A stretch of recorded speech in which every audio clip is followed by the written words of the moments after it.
Расскажите нам, пожалуйста, все-таки, что, с вашей точки зрения, происходит в Казахстане в настоящее время и почему все-таки вслед за обвинениями, выдвинутыми против Виктора Вячеславовича, в том числе появились обвинения против вас, Лейла Калибековна?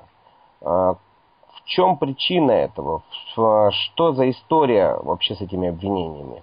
Из средств массовой информации мы узнали, что швейцарские власти отказали за недостаточностью или из-за неубедительности предоставленного досье казахстанской власти. То есть и непосредственно на вас они никогда не выходили, никогда не предъявляли вам никаких обвинений, я так понимаю. Это все происходит за вашими, так скажем, за вашими спинами, да? То есть все эти действия. Ну, для меня вообще-то как бы было понятно, со стороны всегда было понятно, были понятны эти эмоции, это, так сказать, желание демонстрировать свои мышцы, мускулы, так сказать, продемонстрировать всему Казахстану, как власть может распространять свое влияние за рубеж, как она может, так сказать, неугодных режиму людей наказывать. И поэтому мы предполагали, что что-то может предприниматься. Естественно, понимали, что это, так сказать, нас не будут информировать, для нас будут, значит, они готовить фактор неожиданности. И поэтому все делалось в полном секрете, и мы все узнаем благодаря средствам массовой информации. А может быть, вот это новый поворот во всей этой истории связан с тем, что власть считает, что вы более уязвимы для обвинений, так скажем, и для последующей, например, решения там, просьбы об экстрадиции там, и так далее, по сравнению с Виктором Вячеславовичем? Я думаю, что если бы власть думала, вообще обладала таким качеством, она бы, так сказать, не предпринимала бы таких действий, потому что, вот, я думаю, начиная со случая Рахата Алиева, когда на эмоциях были предприняты какие-то совершенно дискредитирующие и формирующие, так сказать, неприглядный имидж Казахстана, вот эти действия, они были спонтанные, они были эмоциональные, и мы еще жили в Казахстане, и меня даже тогда удивлял вот этот вот факт, что семейный конфликт, он сугубо семейный конфликт, приобрел такое международное, значит, звучание. Поэтому в отношении нас это, так сказать, тоже уже на сценарии, он повторяется. Значит, есть желание наказать, есть желание навредить. Власть, используя государственные средства, государственный бюджет, время, так сказать, государственных служащих, значит, все это, значит, направляет на то, чтобы удовлетворить, значит, чье-то желание. Ну, мы знаем кого, естественно. Вот. Но смысла во всем этом нету, и здесь на Западе, мне кажется, все это прекрасно понимают. Я не знаю, для чего это делается, потому что это только, так сказать, это же бумеранг, абсолютный бумеранг, и остается только наблюдать, и мы наблюдаем, как власть, значит, что власть предпринимает, и как события развиваются. Нам остается, как и вам, наблюдать за всем этим. Вам не кажется, то есть, мое такое вот предположение после вашего ответа, что кто-то просто пытается даже на таком довольно важном участке деятельности для политической власти Казахстана просто демонстрировать какую-то свою работу? Ведь это же свойственно для подобного рода таких вот авторитарных режимов, когда чиновникам очень важно показать, что мы, условно говоря, пахали. И вот предъявляются эти обвинения, требуются там, и чтобы можно было сказать, да, мы работаем над этим вопросом, а то, что со стороны это выглядит смешно и неуклюже, нелепо, я бы даже сказал, в общем, мало кто волнуется. Ну, конечно, ведь на самом деле это бьет по президенту Казахстана. Почему? Потому что есть такая закономерность. накапливается некая критическая такая масса. Вот, допустим, я бы хотела, в свою очередь, задать вопрос. Что получается, вот если говорить обо мне?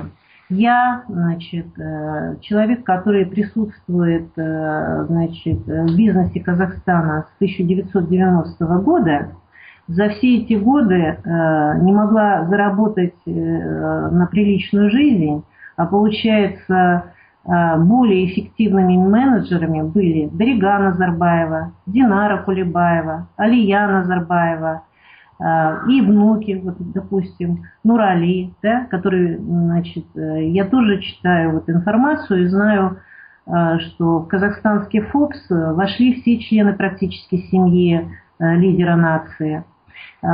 Если от меня требуется предоставление источников доходов и происхождения денег, то я лично готова представить, и я уже давно представила швейцарским соответствующим органам всю информацию, все этой информации располагают. Я стараюсь в своей ситуации быть предельно прозрачной. Что касается моих претензий, я бы хотела, чтобы семья Назарбаевых ответила мне тем же. Показала бы все источники происхождения их средств, их аффилированных компаний. Ведь это же так несложно. Сейчас это очень хорошо все прослеживается в интернете. Поэтому, если ответить на ваш вопрос, если хотят сейчас обвинение к Виктору Вячеславовичу построить, увязать вот в эту такую преступную группу и построить, так сказать, все это обвинение на моей деятельности, то, некуда девать государственных денег, нет других проблем, пусть стараются. Будем действовать в рамках, так сказать, тех законов, которые, на территории которых мы, официально присутствуем, зарегистрированы, официально пересекли границу Казахстана, официально, в 2007 году приехали в Швейцарию, официально получили, право на жизнь. Виктор Вячеславович, у меня такой к вам вопрос. Вы, безусловно, знаете, мягко говоря, не понаслышке, как работает государственная машина Казахстана на самом-самом ее верху. Вы видели, как она работает, вы участвовали в ее работе. Вот вы не могли бы попробовать воспроизвести логику действий, логику решений вот этой верхушки правительственной вот в этом самом иске? Вот. Для того, чтобы мы могли ее как-то оценить, мы попытаться ее как-то реконструировать изначально. Алексей, судя по тому, что сегодня происходит в Казахстане, по той информации, которую мы имеем из средств массовой информации, я понимаю так, что в очередной раз глава государства дал поручение силовым структурам Республики Казахстан найти какой-то компромат на супругу Лейлу Храпунову и принять все необходимые меры для того, чтобы можно было применить санкции к нам двоим. Как вы думаете, вот эта вот самая формулировка, так или, как скажем правильнее, переформулирование задачи, поставленной Акардой, в организованную преступную группировку, оно как-то может большее влияние оказать на логику действий правоохранительных органов уже в Швейцарии? Или это вот все как-то вот... Как это все выглядит с точки зрения уже самой швейцарской системы? На что они надеются? Что УПГ произведет большее впечатление на власти Швейцарии? И они поторопятся с выдачей? Или как вот это оценить? Мне кажется, Алексей, они уже ни на что не надеются. Они просто хотят как можно больше нагадить. Вот другого слова не подходит. Они рассчитывают на какую-то поддержку. Возможно, у них есть здесь тоже свои связи, свои адвокаты. Они нанимают частных детективов. И они рассчитывают, что они смогут каким-то образом быть убедительны, и, заручившись определенной какой-то, возможной поддержкой, на первом этапе хотя бы блокировать те счета, которые могут быть у меня. Вот, так сказать, естественно, швейцарские власти все равно рано или поздно разберутся, они прекрасно понимают, что уже наверняка, значит, спецслужбы Казахстана знают, что и уверены, что никаких нарушений нету, что денег, которые они нам постоянно в течение последних лет как бы инкриминируют, нет, никогда не было. И в связи с этим они просто рассчитывают, они, знаете, так это, играются. Вы правильно сказали, что в этом еще и заинтересована, так сказать, бюрократия. Она почему заинтересована? Во-первых, бюджеты, зарубежные командировки. На протяжении, вот особенно последних 2 лет, мы постоянно видим вокруг себя активизацию время от времени.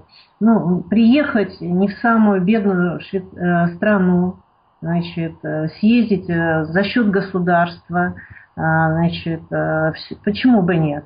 Любой чиновник с радостью, значит, отработает эти деньги.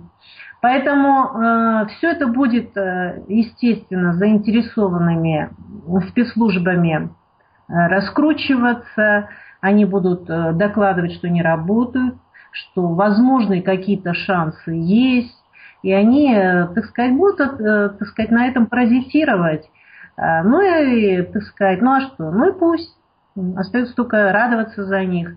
Что касается, значит, нашей ситуации, я думаю, что это нас только взбадривает, это влияет на нашу форму, так сказать. И я считаю, что нам нужно просто набирать эту форму и делать свою общественно-политическую активность. И, в принципе, я в этом вижу уже некую такую, знаете, миссию, потому что на самом деле, когда происходит такая вот, знаете, как бы распущенность, вот такая политическая вот коррупция. Вот вы сейчас упомянули такой фактор, действительно мне показалось очень важным, как фактор реакции или даже, так скажем, фактор мести. В связи с этим, вот помимо появления сайта вашего, Лейлы Калибековны, в интернете также появилась вот эта самая знаменитая, произведшая такой взрыв, прослушка. Прослушка разговора Виктора Вячеславовича и Аслана Мусина. Вот. И после чего, мы сейчас не говорим в результате, но после чего Аслан Мусин покинул пост руководителя администрации президента. Вот эти два события могут быть связаны через вот эту вот месть или вот реакцию?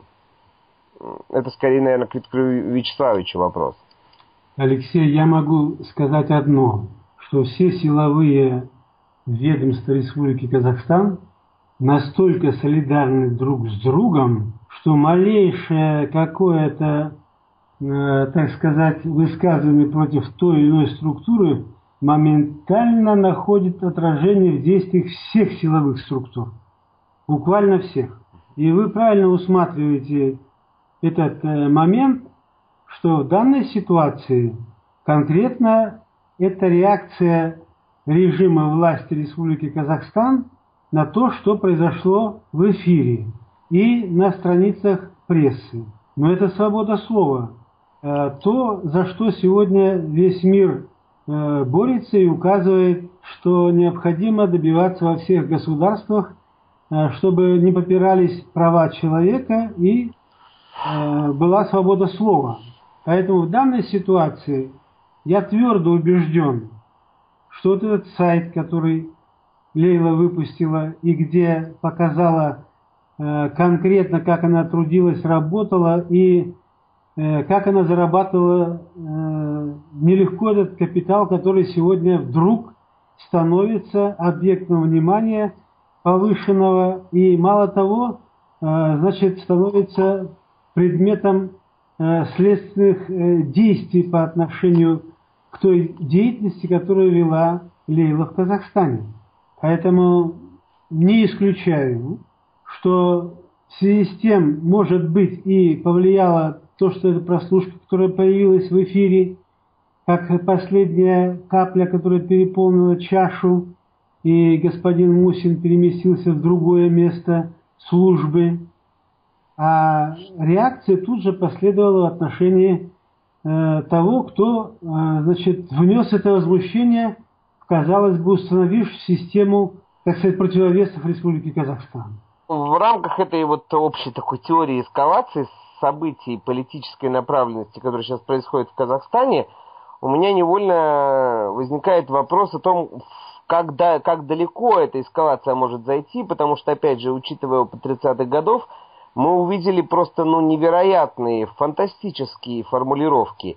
И вот зачатки этих формулировок я уже вижу, в частности, вот в этом появлении вот этой вот такого новояза, что ли, в законодательстве, типа семейная преступная группировка. Это звучит уже как-то прямо пугающе, по большому счету. Не с точки зрения объекта, а с точки зрения субъекта, то есть того, кто эти формулировки, так скажем, делает. Вот так вот.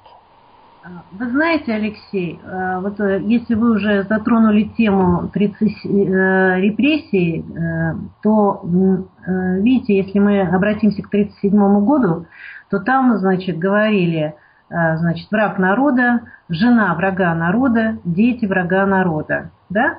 А здесь уже решили, так сказать, объединять по-другому. То есть это модернизация некая, это эволюционные какие-то процессы в диктаторских режимах. Время меняется, диктаторы меняются, и применяемые ими репрессии, стиль репрессий, он тоже меняется. Вот как я это вижу. Сейчас это личный враг лидера нации. Да? Трудно же сказать, личный враг невозможно практически сейчас, в отсутствии каких-то военных действий, делать формулировки в отношении, допустим, применительно к нашей семье, что мы враги народа. Да?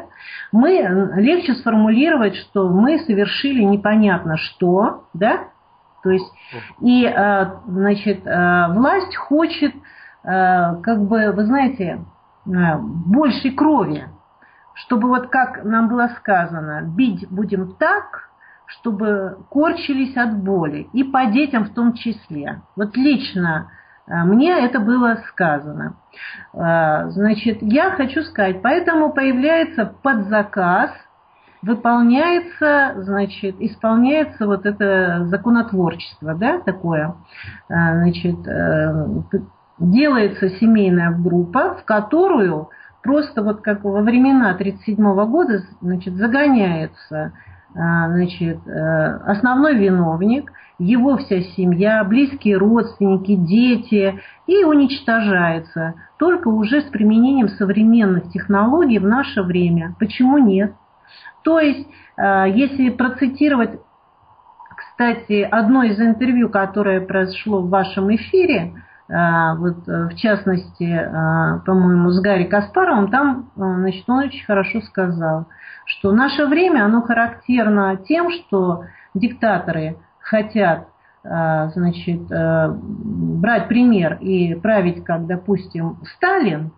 Жить они хотят, как Билл Гейтс, даже не как Билл Гейтс, потому что это скромный человек, как, допустим, Рокфеллер, пышно, богато, летая на частных самолетах, имея яхты. При этом для них мы должны воспринимать это как норму.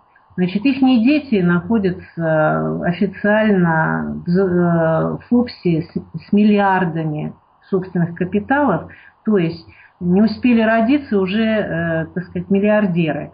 А люди труда, да, допустим, действуя, казалось бы, в условиях провозглашенных и закрепленных Конституцией Республики Казахстан, в демократическом государстве с рыночной формой экономики, в правовом поле, выполняя все, нормы и, соблюдая все законы, вдруг по истечению какого-то количества лет, по желанию воли чьей-то значит, становится вдруг организованной преступной группой. Может быть, власть просто в какой-то момент утратила какие-то возможности для себя по разным причинам, веру в то, что они смогут с вами как-то договориться, и теперь уже решили на полную машину попытаться хотя бы включить вот это вот преследование.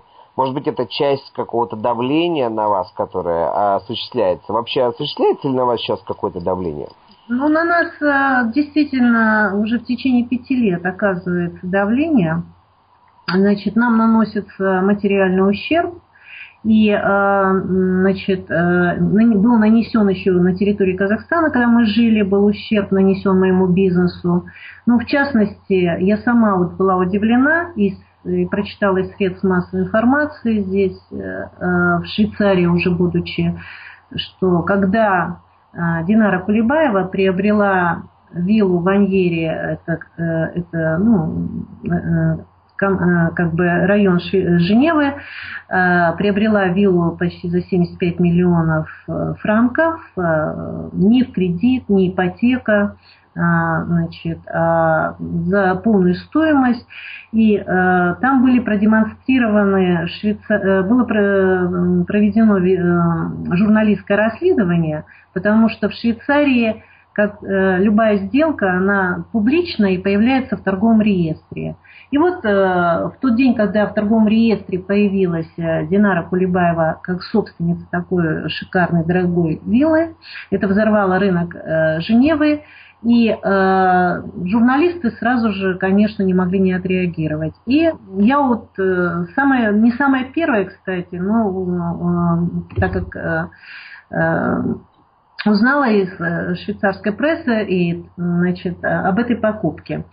И там, значит, был представлен ее перми, то есть вид на жительство в Швейцарии. Меня удивила такая информация, что, оказывается, Динара Кулебаева является сотрудницей, экономистом, значит, такой компании «Вилет». Да, я помню эту информацию, действительно, это именно так и было. Ну, я хочу сказать, что компания «Вилет» – это аббревиатура членов моей семьи, и я, создавая, значит, ювелирный бизнес, взяла, значит, первые имена имен, первые буквы имен, значит, членов моей семьи, значит, это Виктор, Ильяс, Лейла, Эльвира и Даниэль, да, это, ну, так сказать, это нормальное мое желание, что, в общем-то, понятно всем в мире, это малый бизнес или средний бизнес, очень часто предприниматели, значит, применяют в названии компании семейную аббревиатуру.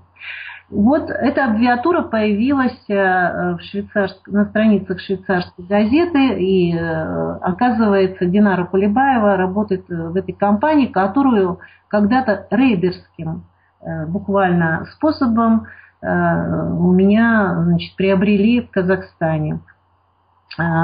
Компании, аффилированные к Тимуру Кулебаеву.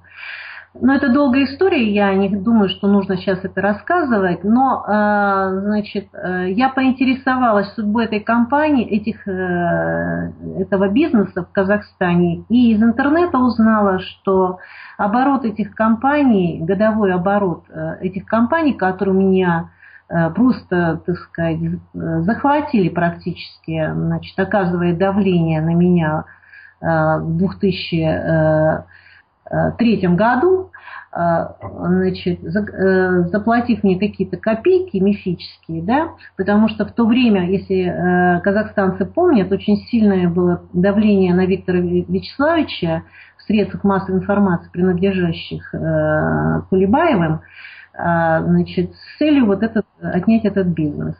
И теперь, вот понимаете, вот это семейный бумеранг, видимо, Кулебаевых.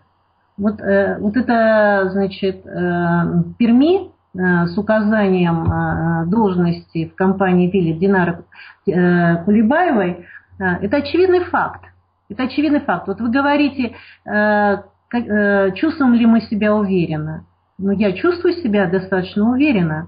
Чем больше будет, так сказать, дальше будет идти расследование, тем больше, я надеюсь, будут скрываться вот такие факты. И, значит, наверное, есть у Динары Кулебаевой, значит, по которой еще нет, значит, не применяется закон, значит, по организованной преступной семейной группе, как в отношении меня, она, будучи 1963 года рождения, намного моложе меня, она сумела заработать каким-то образом в Казахстане, видимо, независимо от своего собственного отца, президента Казахстана, такие огромные деньги. Она может позволить себе, в отличие от меня, не покупать на ипотеку, а купить за полную стоимость такую виллу, претендовать, что она, значит, честно это заработала за свою трудовую деятельность. И вот я думаю, что дискуссия будет интересной. Поэтому я не понимаю, во что, какую цель, мне логика непонятна казахстанской власти, какую цель она преследует, на что она рассчитывает. Но в любом случае, так как мы являемся официальными резидентами в Швейцарской конфедерации, я думаю, что суды будут проходить на территории, если они даже и будут, они будут проходить на территории Швейцарской конфедерации. И вот здесь, в отличие судов, которые проходят в Жанаузене, в Западном Казахстане, мы-то сможем защищать себя, я надеюсь, говорить правду, и наши права не будут ущемляться таким образом, как они сегодня ущемляются на территории Казахстана. Лила Калибековна, как вот вы считаете, у меня может быть какой-то эффект дежавю, но ведь в свое время уже был такой эпизод, когда попытки по обвинению бывшего премьер-министра Казахстана Кожегельдина и поиском знаменитых миллионов закончились Казахгейтом. Вот сейчас мы снова видим ситуацию, когда семья президента Казахстана пытается обвинить вас, и явно здесь замелькали фирмы, которые могут прежде всего ударить по репутации членов этой семьи. Вот как вы можете объяснить вот такой вот факт? Зачем они решили, ну скажем, открыть здесь преследование? Ведь им же придется объяснять это все правоохранительным органам Швейцарии. Что за фирма, почему, как, это же в том числе касается и их собственности в данном случае уже. Ну вот, конечно, вот Казахгейт их мало чему, видимо, научил, и поэтому, значит, они наступили, значит, опять же на те же грабли, и в Швейцарии были заблокированы счета Тимура Кулебаева с этими пресловутыми 600 миллионами долларов, значит, отмытых денег. И этот процесс, ну, как я не знаю конкретно, но я слышу и читаю в прессе, что он как-то идет. Мало того, что здесь неоднократно поднимался вопрос о 100 миллионов, значит, денег, долларов, которые держались на имя Саулет Левлесовой. Значит, это сумма, которая полученная за продажу государственной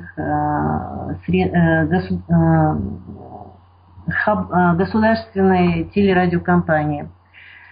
Значит, получается, вот совершенно недавно, я детали опять-таки не знаю, но Женева не такой большой город, прошла информация о том, что, значит, начато дело по счетам дочерей президента Каримова, значит, и заблокированы какие-то счета.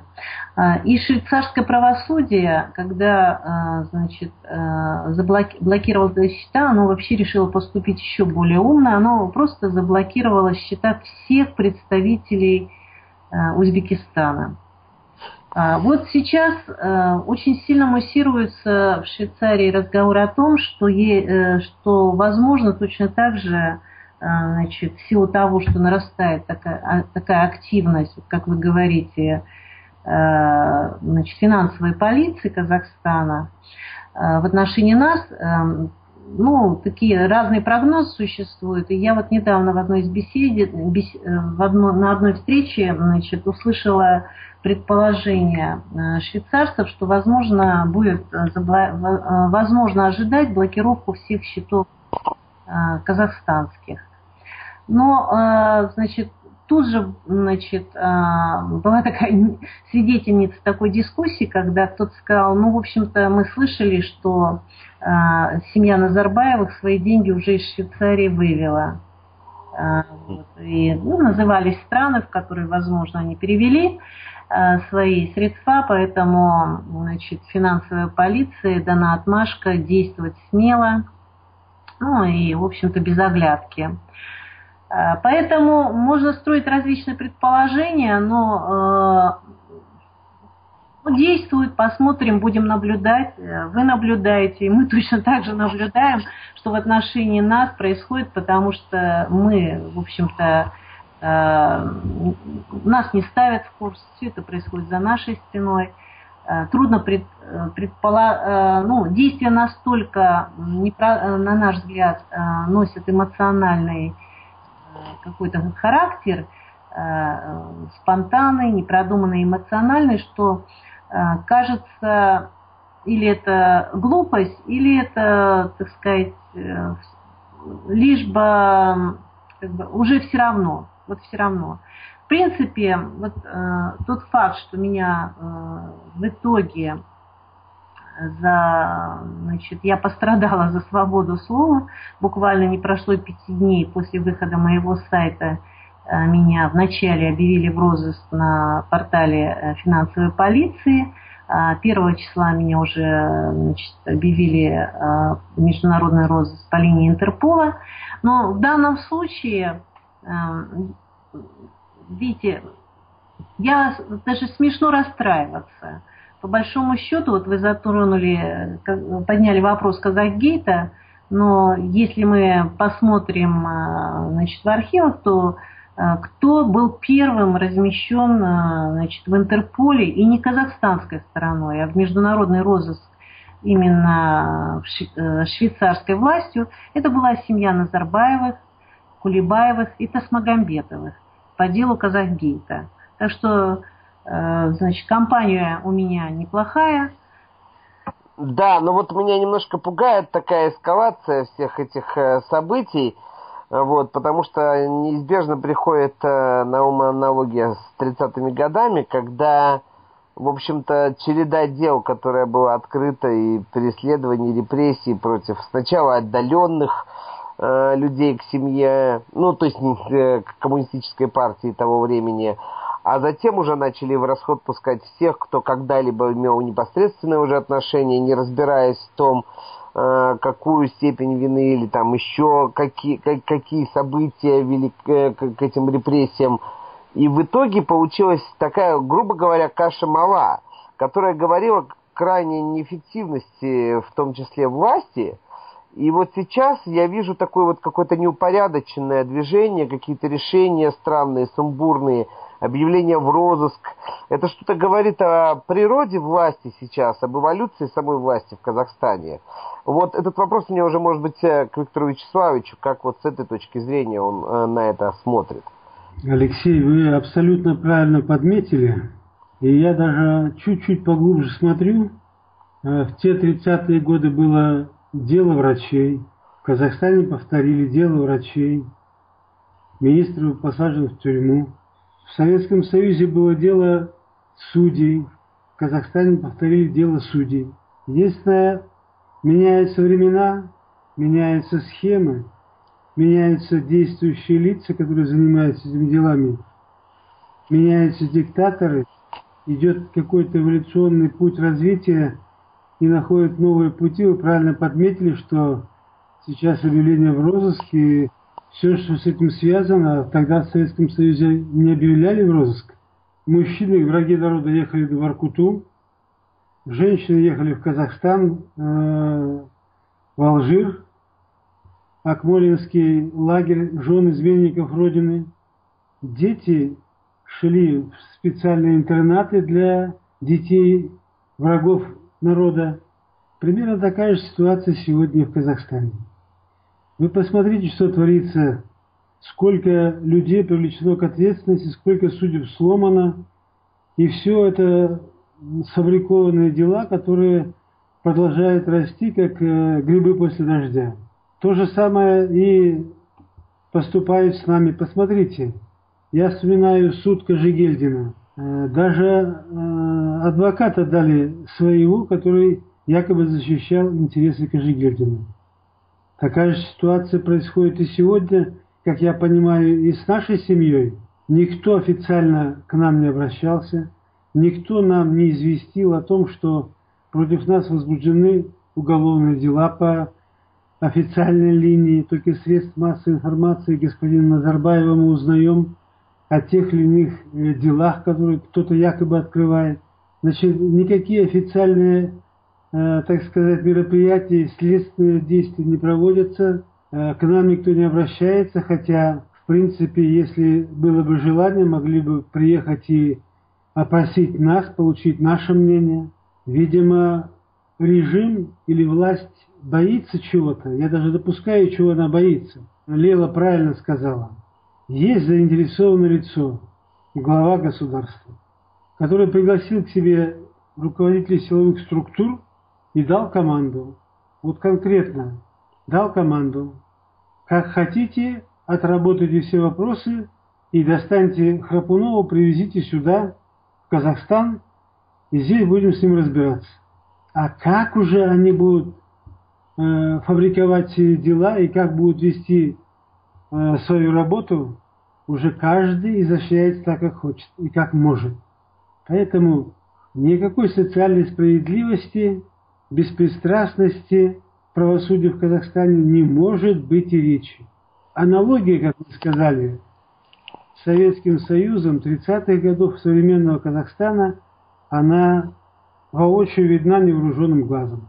Спасибо вам большое за очень интересное интервью, Лейла Калибековна. Спасибо большое, Виктор Вячеславович. Я надеюсь, мы будем держать наших телезрителей в курсе развития событий, если оно последует, я имею в виду, прежде всего со стороны Казахстана. Спасибо вам огромное. Вот спасибо, Алексей.